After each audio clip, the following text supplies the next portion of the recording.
Daddy, where do babies come from? Honey? Mommy went to the store. Oh, well, you see, there's a mommy and a daddy, right? Right. And see, when they call Geico, they could save a bunch of money on car insurance. Oh, really? And that makes them happy? Yes, that makes them very happy. That's good. Yeah. Well, I'm glad we could have this talk, Sunshine. Geico, because saving 15% or more on car insurance is always a great answer. Blog Talk Radio. Welcome to Nonprofit U, a forum where nonprofit stakeholders can share lessons learned and discuss the latest developments in the industry. My name is Valerie, Leonard, your host. I'm a consultant to nonprofits, and I specialize in community and organizational development. I work with nonprofit organizations to help them make a stronger impact to their clients and communities, and you can find Nonprofit U on Facebook and Twitter. I encourage you to follow us and to comment early and often the Chicago way using the hashtags for today, Nonprofit U, OPL, or Community Benefits Agreements. You can also leave comments on blogtalkradio.com/nonprofit_U. The chat room is open, and you can post comments and questions. In order to use the chat room, you must open a listener-only account. You'll find a link to open the account on the page for this episode, and you can also email me questions at consulting@valeriefleonard.com. We'll be taking questions by phone and from our chat room at about the 20-minute mark or so, perhaps 30.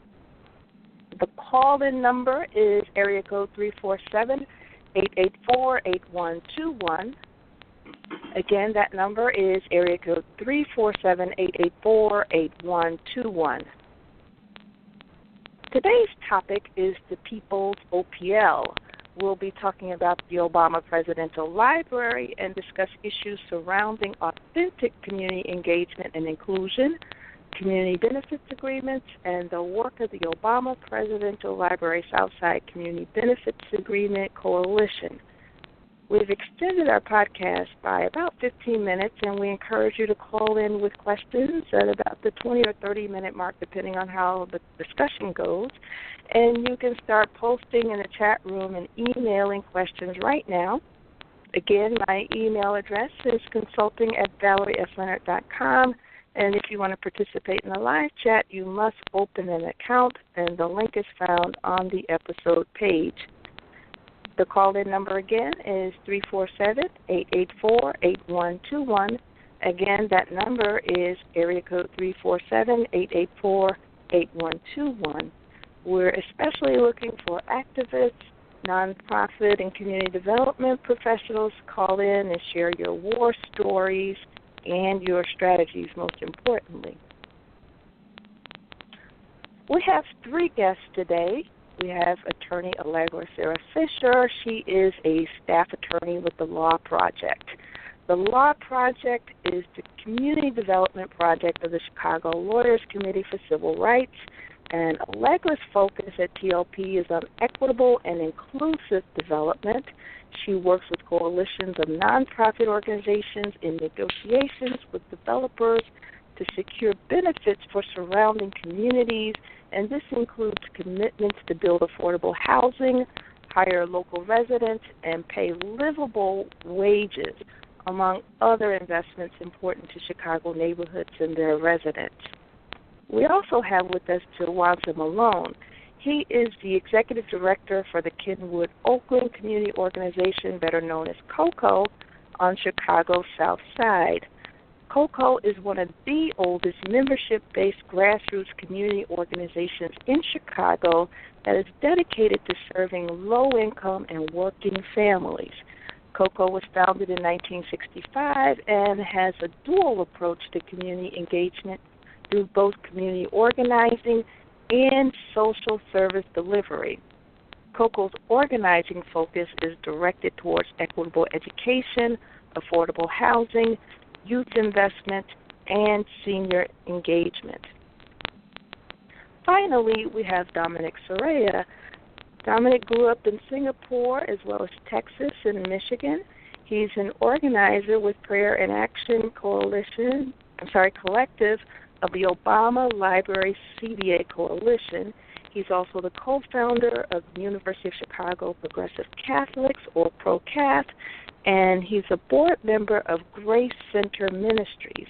He studies gender in the U.S. Catholic Church, and as an undergrad at the University of Chicago Divinity School, he'll be graduating in June, and he wants our listening audience to know that he'd be very, very interested in learning about any job opportunities that you have for the next year. So I want to say thank you so much, guys, for joining us. And before we get started, can you go around the table and tell us what brings you to this work with the Obama Presidential Library?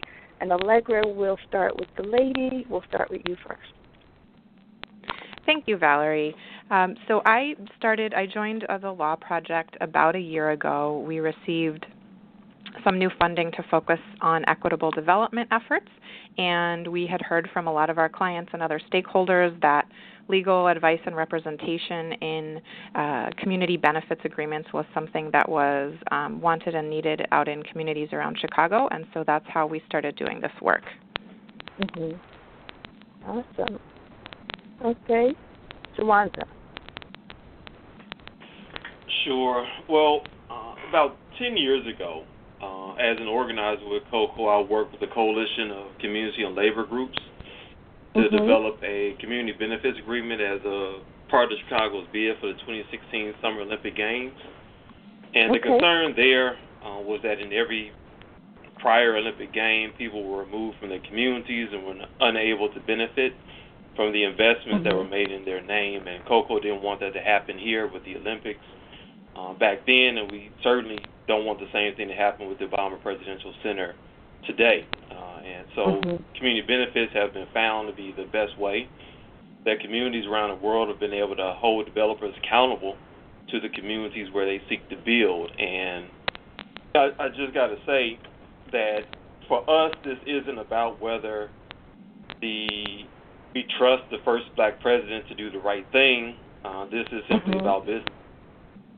So every business transaction that's made in this country is bound by a contract, and we think that this should be no different. And so we're just suspicious of people who will have us negotiate a business deal without any legal protection of a contract. Okay, great. Dominic. Sure, I would echo everything Jawanza and Allegra said. Pragmatically, the Prayer and Action Collective is much younger than the other two organizations, but we've been around since 2014, the heyday of the campaign for a trauma center at my university. And we've been successful with that. We continue to work on that. But we have worked with the lead coalition members from that effort, Jawanza's KOCO, as well as STOP, Southside Together Organizing for Power, now on this other issue that's really relevant to us, certainly as Southsiders and as students at this extremely privileged institution where Obama taught, where Obama, made his connection between, being Southsider and being a real power player. Okay, awesome. So we've all heard bits and pieces over the last couple of years about how the Obama Presidential Library would be an economic engine for the local community. Dominic, can you give us a description of the scope of this project? And for those of us who haven't followed the project, it would be really helpful if you can give us some details, such as the location, how large the library will be, and all that good stuff. Sure. So as I mentioned, the location is important to the role of university students and the many people who are impacted by the university.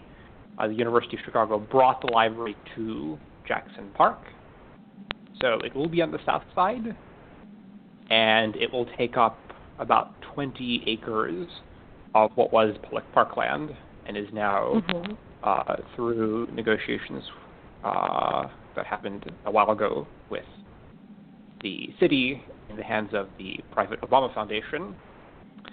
The library itself is roughly a $500 million project, and the fundraising effort going into that and its maintenance over time is going to be, by new estimates, up to $1.5 billion. So to put that in a bit of perspective, the last campaign that Prayer and Action Collective worked on around trauma care was about 1/10 that amount of money, and that was a historic campaign.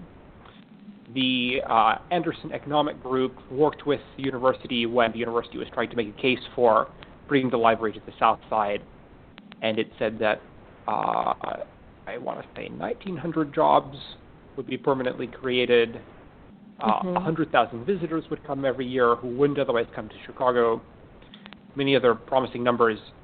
It's worth noting that that study has not been shared, despite our best efforts, with anyone in the community, and also the study was part of the bid to bring the library to the south side. But even if the numbers are inflated, they're still really big, and it's really important that we make sure that this is a make moment instead of a break moment for the south side. Great. Thank you so much, Dominic. And can you also tell us more about the Obama Presidential Library Southside Community Benefits Agreement Coalition and your guiding development principles? And I know I keep adding Obama, but I think people know that we're talking about the Presidential Library. Sure. So when we talk about the coalition, we have 6 areas that we want to make sure a community benefits agreement covers. Economic development is certainly one of them. That's the one that the institutions that we are working with, the city, the university, and the foundation, we'll talk a lot about. But we really want to make sure that this, supports employment as well, education, especially around the public school system, which has been going through a lot of stress here in Chicago lately. Housing, displacement is a concern that motivates a lot of residents. Transportation, for instance, we want the #1 bus route back. And finally, sustainability. So you may have heard of Naomi Davis, who leads one of our founding coalition organizations, Bronzeville Regional Collective. And she's been really helpful in bringing together possibilities around the larger environmental development from the Obama-library. And we hope this network of principles for a community benefits agreement are worked out with certainly the Obama Foundation, but also, as I've mentioned, the University of Chicago, and perhaps most importantly, the City of Chicago and related entities like the Park District. Okay, awesome. Thank you so much, Dominic. Okay, I want to remind our listening audience that you're listening to Nonprofit U, and we're here speaking with members of the Obama-library CBA Coalition, and CBA stands for Community Benefits Agreement. We have extended our normal podcast by 15 minutes, and we'll be taking questions from our listening audience as well as from our chat room within about 10 minutes or so. So if you have any questions, the call-in number is 347-884-8121. Again, that number is 347-884-8121. And I see that there are a couple other callers on the line. So if you have any questions, I will be calling on you very shortly to see if you have any questions. So Jawanza, what are some of the main issues, and why should we in Chicago as a whole, why should we care? Well, that's a great question, and really gets to the heart of the matter. We're talking about, as Dominic said, anywhere between 20 and 21 acres of public land. Now, for the average city dweller, it may not be exactly clear what that means, but we're talking about millions of square feet of property. And so when that land in Jackson Park, which is heavily utilized by community residents of all ages, and we're going to lose that tremendous asset that sits directly across the street from Hyde Park Career Academy, provides an athletic field for youth sports leagues. Families hold their family reunions, barbecues, etc. in that parcel of land. It is used virtually year-round. Anybody who's familiar with that part of land is right by the Museum of Science and Industry, is considered or called the Inner Drive. People drive past it almost any time you drive past it, you're going to see people utilizing that land. And so the question I have, and that people here that's part of the coalition have, is what's going to come back into the community as a result of this gift to a private corporation? And we have to be clear that this is not some thank you that we're giving to President Obama. This is property that's worth millions of dollars that is being donated at a cost to the people who take advantage of this public good because of a proposal that was written by the University of Chicago and supported by the city of Chicago. And so just at first blush, we have to remind ourselves or ask the question, answer the question, just when was the last time the university or the city has helped low-income and working families just out of the goodness of their own hearts? And so what we need is a community benefits agreement to protect the people in this community from what historically happens whenever large-scale developments come in. You have poor people who are displaced and never benefit from the use of their taxpayer dollars. Our money, the irony here is that oftentimes is our money, our taxpayer dollars, that's used to remove us from the land where we've lived for generations, where we were raised, where we raised our families, and have struggled against the odds to be able to make it. And so the question is, how is that right? That is a very good question, very good question. And then I guess similarly, Marty Nesbitt, he's the chairman of the Obama Foundation. He has reiterated time and time again, we don't really need a community benefits agreement because the entire project in and of itself is a benefit to the community. And then there are other leaders, such as Dr. Byron Brazier.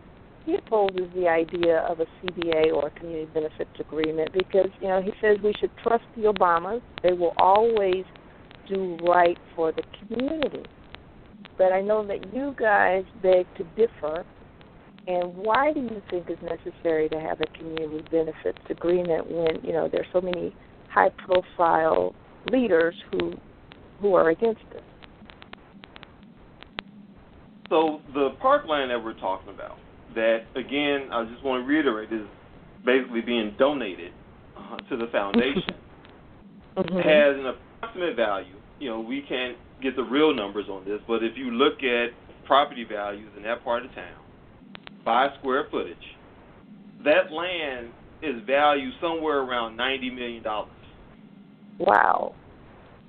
So what could the city of Chicago do with $90 million? Now, that doesn't even include the millions of dollars in profit that real estate speculators and developers are going to gain through the increased property values in the area. You have a new amenity like a presidential center, things are going to go up a little bit.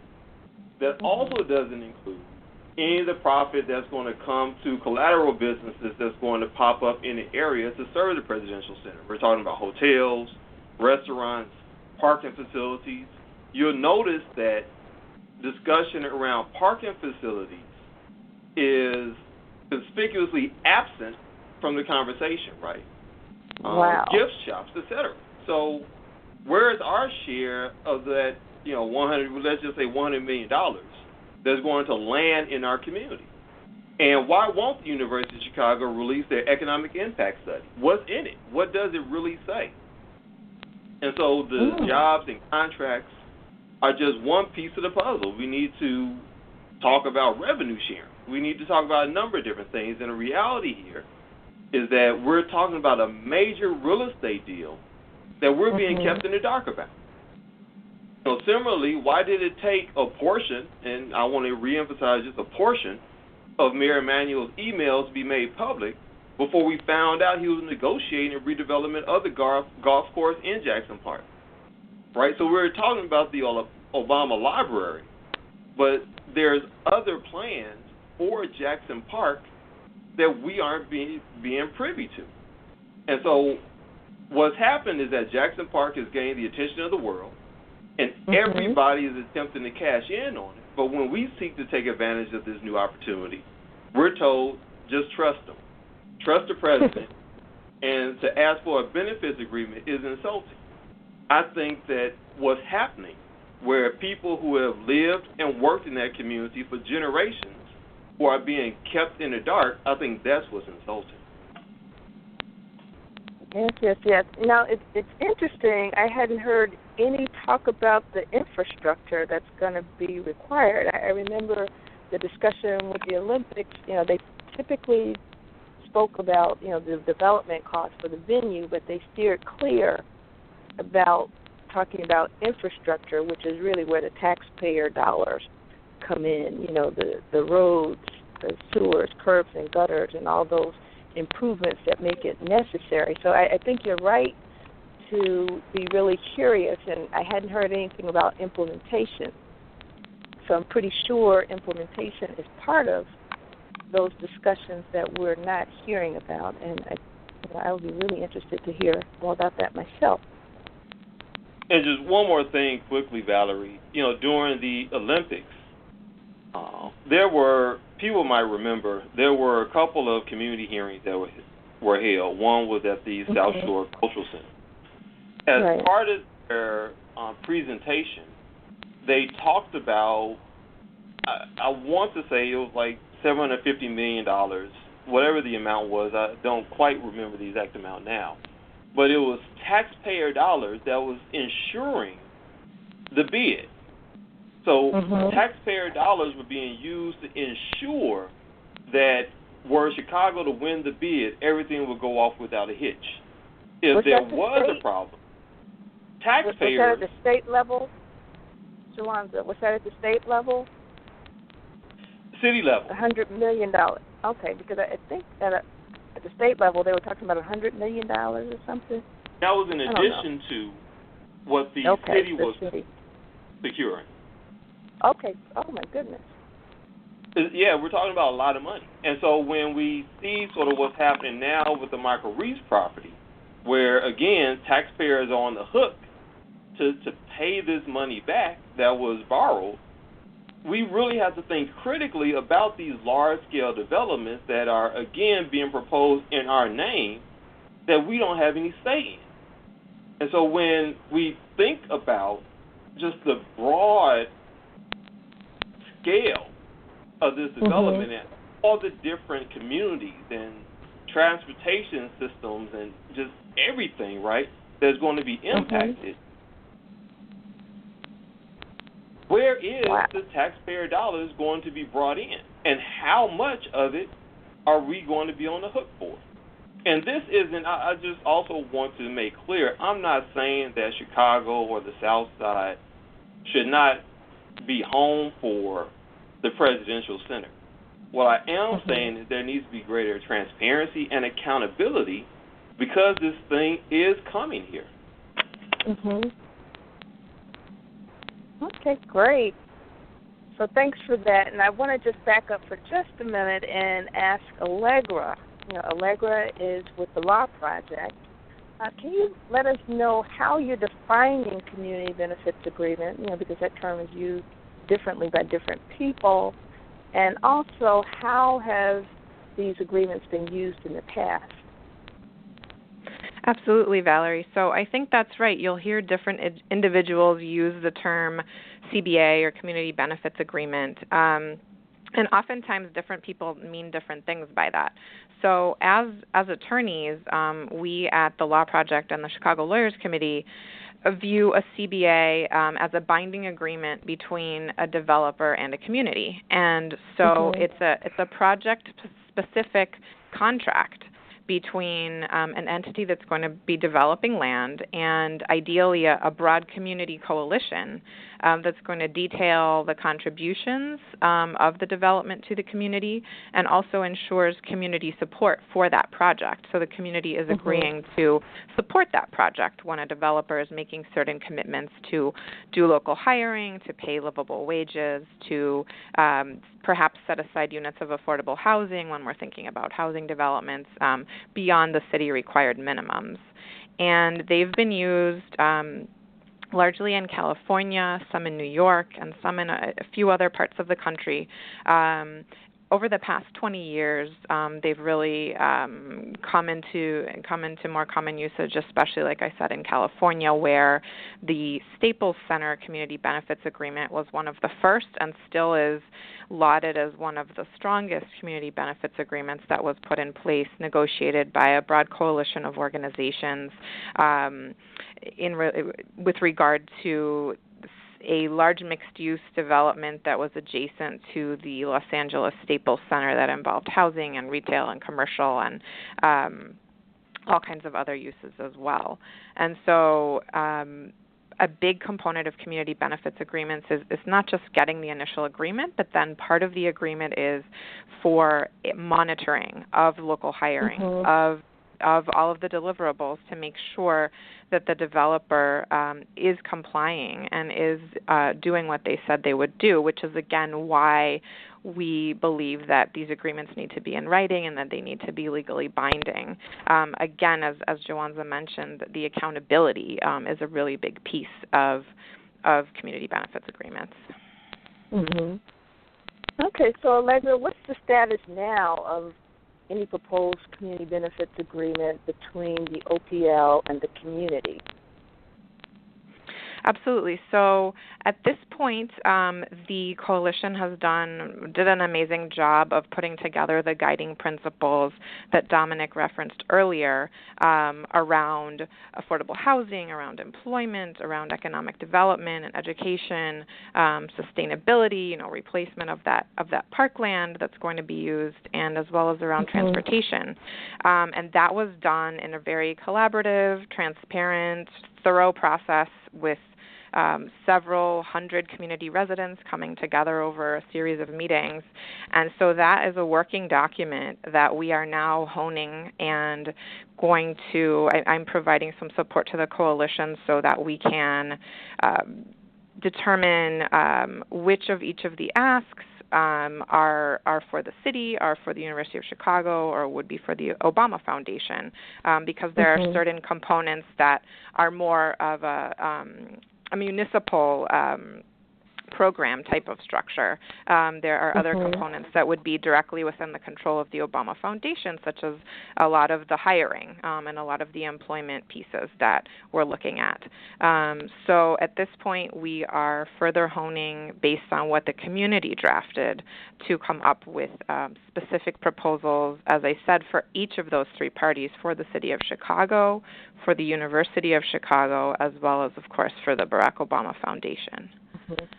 Okay, so are we looking at one document, or are we looking at three documents that are going to be managed by the coalition?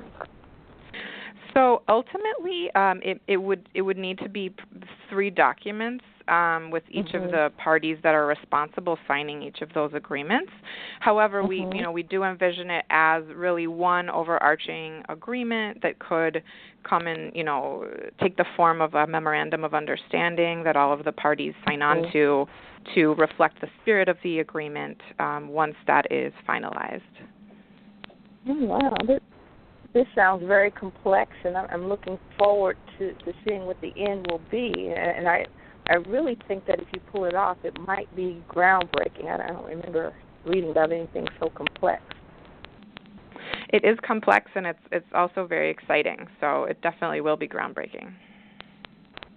Okay. Thanks, Allegra. There are some people who argue that we should let the aldermen and the city negotiate a redevelopment agreement and just call it a day. And those are standard agreements between the city and the developer with standard language that typically is drafted by the city. So what's the difference between a redevelopment agreement and a CBA, and why do you prefer the CBA as opposed to or in addition to the redevelopment agreement? Absolutely. So a community benefits agreement, as I said before, is a private contract between the developer and a group of private, nonprofit, usually nonprofit organizations that form a coalition. And it is a contract that is legally binding, so it could be enforced in a court of law if needed, and it gives a private right of action to those community groups and organizations that sign on to it, which is not the case with a redevelopment agreement. With a redevelopment agreement, that's an agreement between the city and the developer. And in some cases, in the best cases, sometimes redevelopment agreements will take what we would term, community benefits into consideration, and a city will actually require developers to meet certain requirements in terms of local hiring and set-asides.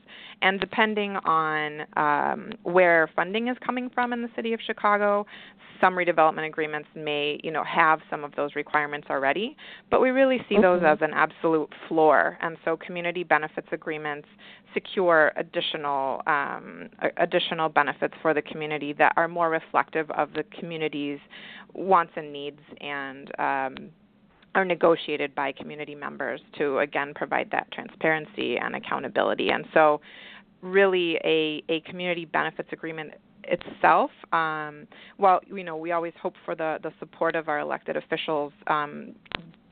In a true CBA, a private CBA, an elected official would not be signing, nor would when you're talking about a private CBA with a developer.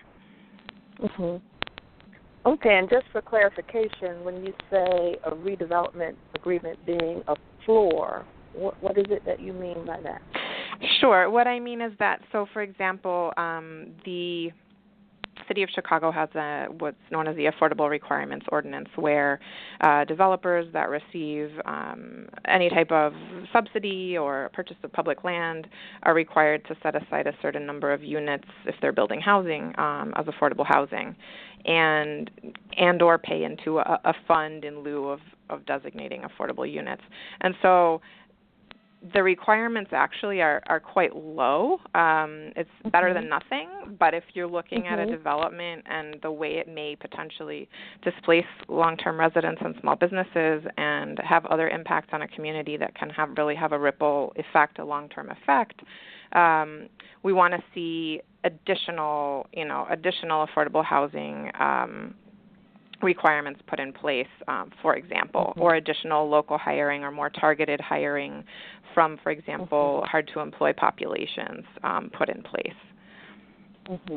Okay, so when you say floor, you're saying at a very bare minimum, realizing that you want to go a little bit more. You can build from there, right? It's not one or the other. It's that's great that we have a floor for some projects that are happening in the city, but we want it to increase.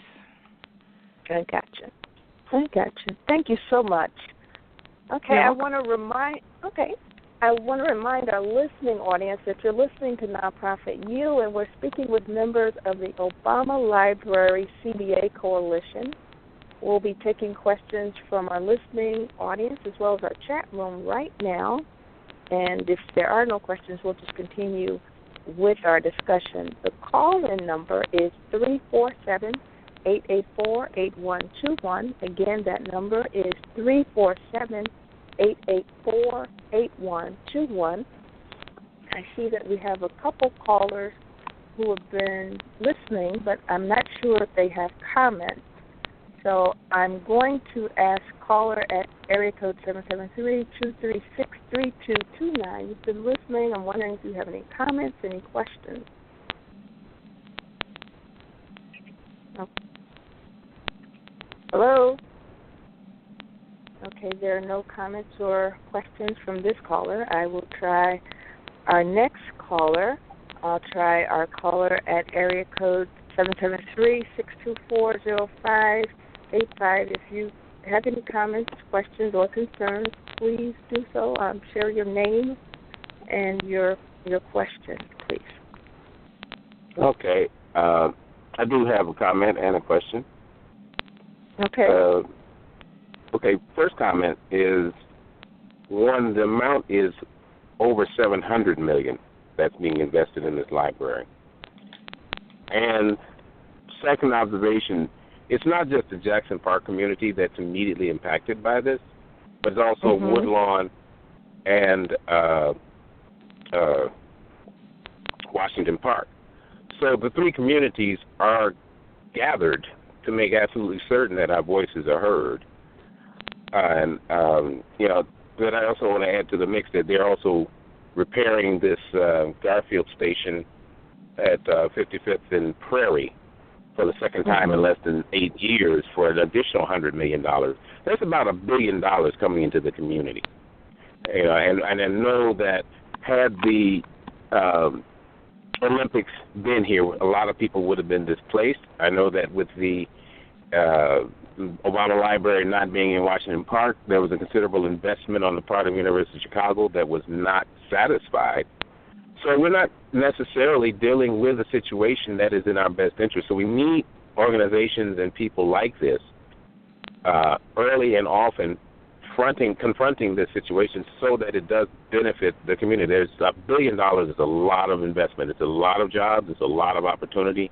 And if we are really the stakeholders, we cannot be left out. My question is, how connected are you to the organizations and the panels that are discussing this?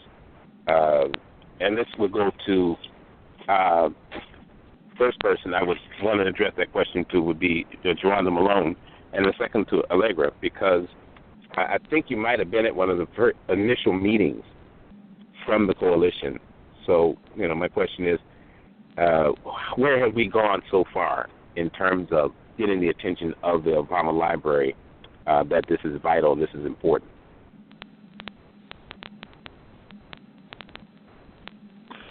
So in response to your question, and thank you for the question, I think that one of my colleagues might have said that what we're looking at is really all three parties, the City of Chicago, the University of Chicago, and the Obama Foundation, all three saying that they do not see need for a benefits agreement.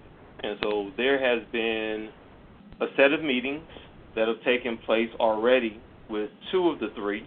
We're still waiting to get the third meeting scheduled to begin negotiation. We have not entered a point where there is any good faith negotiation, again, from any of those three parties.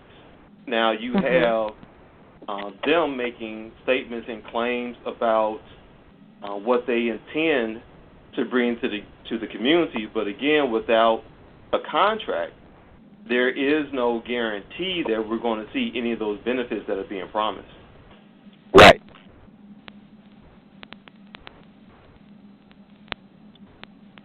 Okay, and this is Allegra. Okay. Oh, I was just going to add that, yes, as Jawanza said, the coalition has met with the University of Chicago and with the Obama Foundation, and I was present at the Obama Foundation meeting. It was very positive. We had a nice long meeting with them, and it was productive, and we look forward to continued discussions.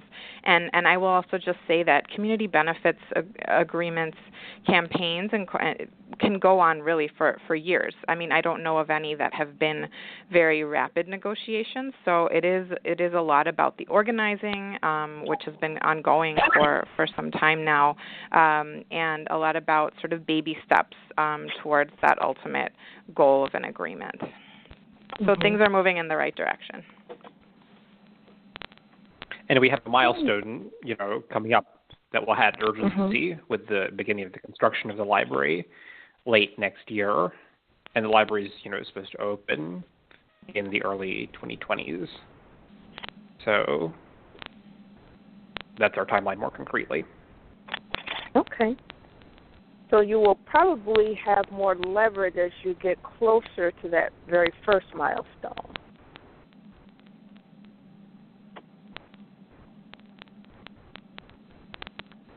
Okay, so Jawanza, you've had some experience in the past working in Washington Park with the coalition who negotiated the Olympic MOU.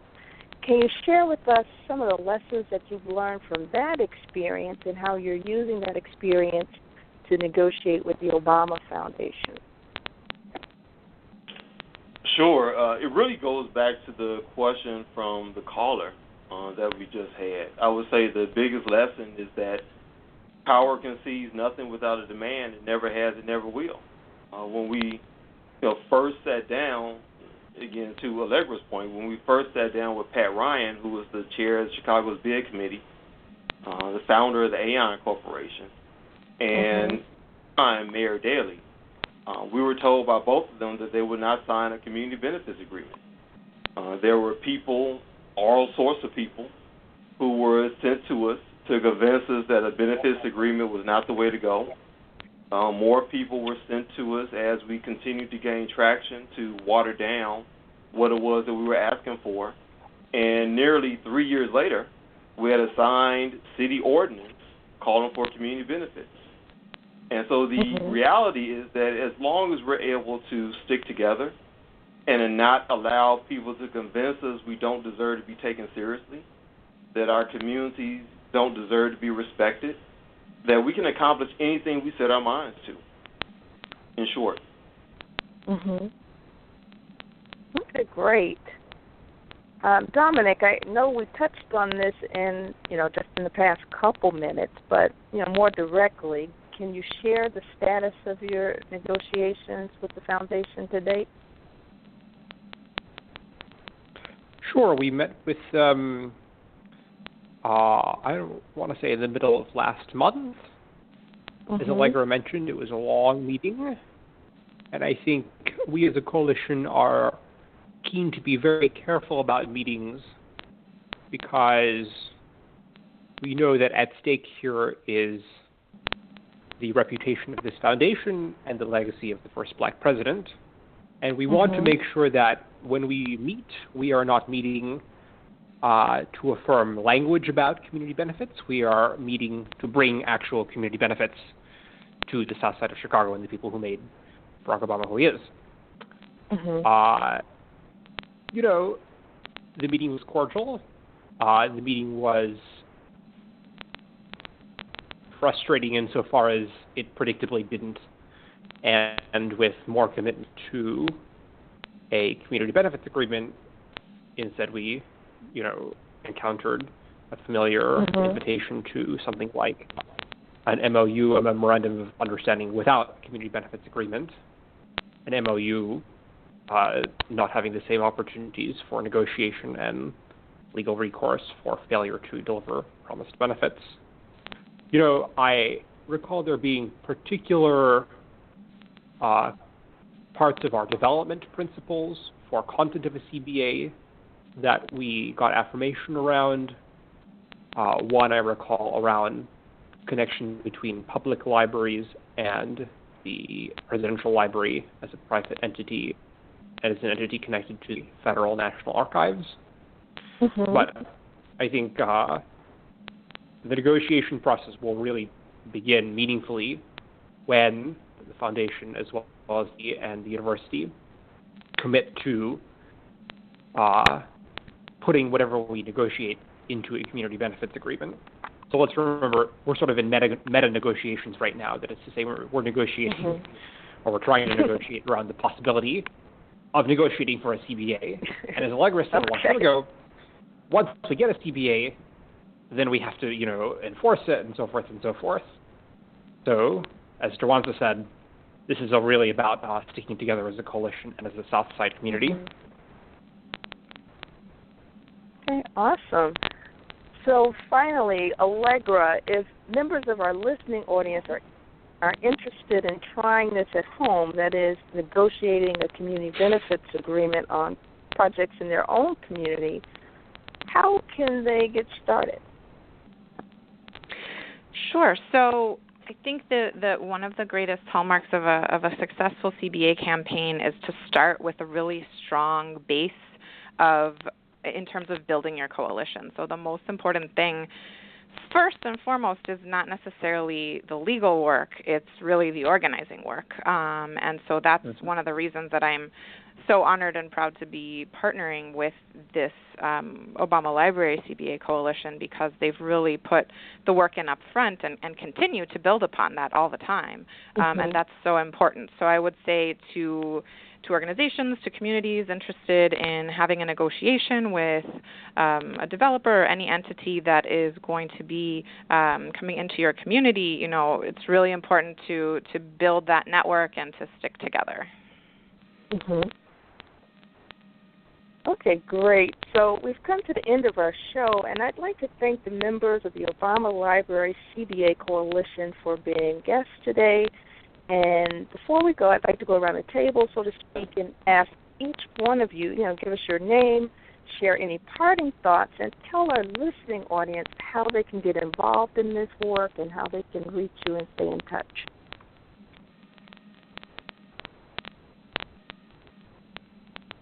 Sure, I can start. I want to plug the opportunity for our listeners know on the South Side, people who are just interested, to speak up around this issue on April 18th. On a Tuesday in a few weeks, we will have a town hall at the Hyde Park Academy High School on 62nd and Stony. And if you go to our website, obamacba.org, you can see information about that, and we are also on Twitter. And if you're interested in getting involved beyond the town hall that I just mentioned, those websites or accounts have emails where you can reach each of us individually and become part of this wonderful process. Okay, so your email address, Dominic? Mine is Dominic Surya at uchicago.edu. So DOMINICSURYA at uchicago.edu. Okay, and people should contact you with respect to questions about the coalition itself. Is that correct? Yeah. So there are coalition emails on obamacba.org, and I can also, just help you find the right person in this complex coalition.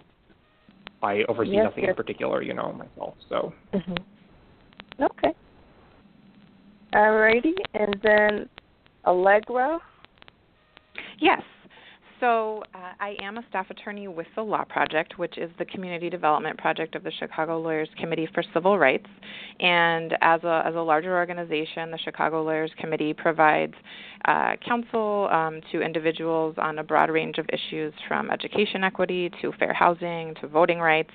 And at the Law Project, we provide free legal services to small businesses and nonprofit organizations and coalitions.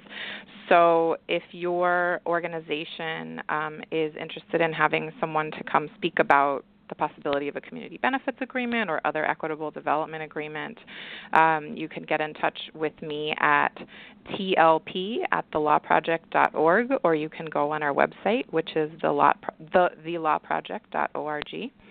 And also, if you're a small business entrepreneur, if you're a nonprofit organization who needs assistance with more traditional legal matters that are not litigation, so anything from contract drafting, purchasing or leasing real estate, employment law questions about your obligations to your employees or contractors, or startup questions. For small businesses, nonprofits, and social enterprises, you can get in touch with us. Okay, great. And then finally, Jawanza, I'm sorry. You see where my mind is. I called you Jawanza. Jawanza, forgive me. Please. I would just reiterate the call for people to attend our town hall meeting at Hyde Park Career Academy on the 18th at 6 p.m. I mean, this work is really the culmination of hundreds of residents coming together, sharing what they feel the community needs, in response to this donation, this public good. And we want to continue to gather the input of hundreds more as we seek to enter negotiations with the University of Chicago, City of Chicago, and the Barack Obama Foundation. This fight is, all of our fight is not just to benefit a single church or a nonprofit, but to really benefit all the communities that are going to be impacted. As the caller said, this is really broader than just one single community. Okay. And I know we got to go, but what do you say to the folks? You know, I'm a West Sider. If I come down there, 9 times out of 10, I'm going to have something to say. I've got very vocal friends from the North Side. How do you respond to critics who say, well, you guys are just interlopers. You know, this is a South Side thing. This is a regional thing. How dare you come into our community and tell us how to run our community? Valerie, I think the fact of the matter that historically the African American community in particular, has been largely disenfranchised by the large power players. And us to have the opportunity to come together as a community, regardless of which plot of land we may reside, I think is critical. It is paradigm shifting. It is not what those who would oppose what we seek to do would expect. To be able to have a coalition that stretches across the city, calling for rights to be done in a specific part of the city, I think is just the beginning for us, and it's the right beginning. I think as we pay more attention to what's happening to all of our communities, our city overall is better off. Okay, great. And with that, I really think we need to go. We've extended our time, but I think this has been time well spent. And I want to say thank you so much again to our guests. We had Jawanza Malone. He's the executive director of KOCO. We have Dominic Surya. He is an organizer, particularly as it relates to the faith community with the Obama-library CBA Coalition. And then we also have Allegra Cira-Fischer. She is with the Law Project. She's a staff attorney, and also the Law Project is a partner with Nonprofit U, and we thank them very much for the support that they've shown. So to our listening audience, I want to thank you for listening to Nonprofit U Blog Radio Talk Show today. This episode will be available for download within about an hour, and be sure to tune in next week for a discussion on the Jane Addams Hull House Museum's upcoming discussion on equitable community development and bridging the divide between the South and West Sides. So until then, take care. Bye-bye. Hi, this is Maury Moreland Morrison, here to tell you Geico has more than just great savings. Much more. Geico's been around for more than 75 years, back when they were using Morse code. Sorry, that's just my sense of humor. What's more, with Geico you get 24/7 access to licensed agents on the app, online, or over the phone, so you can talk to them at night or in the morning. So forevermore, just know that no other auto insurer has more than Geico. More power to you. Geico. Expect great savings and a whole lot more. Get to Old Navy 2 days only, today and tomorrow. Wrap up Old Navy's PJ Pants for adults for just $5. That's right, $5. Don't sleep on it. It ends tomorrow at Old Navy and OldNavy.com. Valid 12/15 to 12/16, select styles only.